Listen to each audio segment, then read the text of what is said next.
Bonjour, là on arrive dans un des points vraiment intéressants du parcours, donc c'est le Bonde della Pica. Les premiers seront arrivés au petit jour et disons que les derniers seront ici vers on va dire 10h du matin, 11h du matin. Donc là les coureurs ont déjà couru disons toute une nuit. Donc ici nous sommes à 2405 mètres d'altitude, très exactement.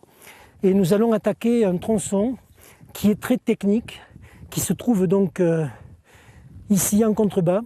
Donc nous allons descendre jusque par une canale, donc nous allons traverser et nous allons ensuite retrouver les crêtes que nous voyons là, herbeuses d'un côté, boisées de l'autre.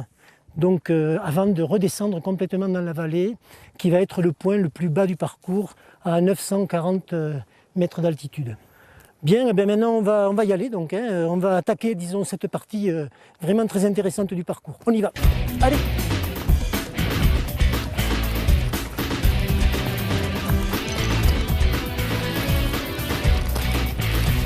Bien, là nous sommes au début de la descente. C'est une descente relativement technique, il faut faire attention, rester bien concentré sur ses appuis, pas prendre beaucoup de vitesse. Il faut faire attention, les rochers glissent, l'herbe également, donc il faut être prudent. L'important est d'arriver.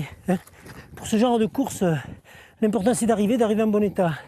Pas faire comme lui, vous voyez, je viens de trouver une vertèbre d'un coureur de l'an dernier qui s'était perdu, donc surtout soyez prudents. Bon, allez, on continue.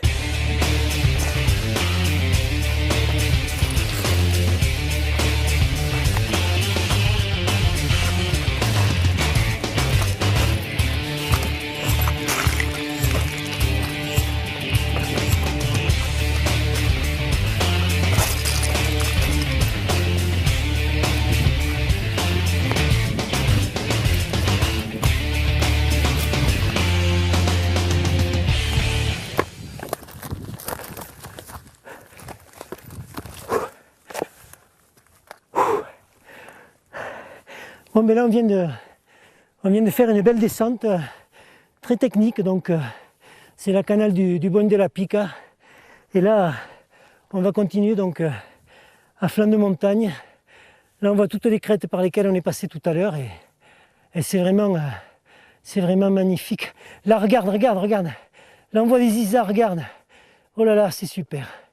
Regarde, il y en a au moins 7 ou 8 là.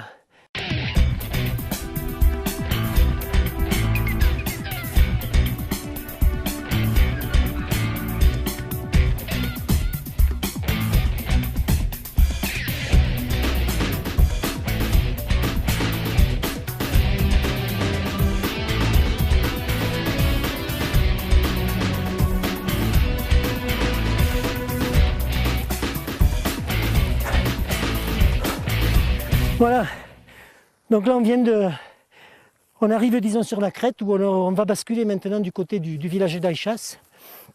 Et donc on vient du Bonde della Pica que vous voyez là-haut, donc à 2400 mètres d'altitude. Bon, ici nous sommes à 2002, donc on a descendu 300 mètres de dénivelé et là on se trouve à peu près à 5 km du point de ravitaillement, d'un des points de ravitaillement les plus importants de l'Andorra Ultra Trail, c'est la Margineda. Donc à la Margineda, les coureurs pourront évidemment se ravitailler, mais également se doucher, se changer, etc. avant d'attaquer la seconde grande partie du parcours qui va commencer par la fameuse montée de Costa Seda.